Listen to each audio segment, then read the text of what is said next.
nadamo se da će na svake godine biti u što većem broju.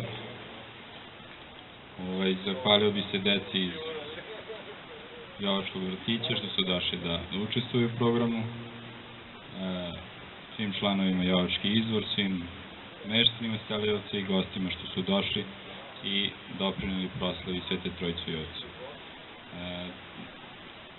Nadam se da će nas, još jednom kažem, biti što više i da se Bože zdravlje vidimo i za Ognjenu Mariju.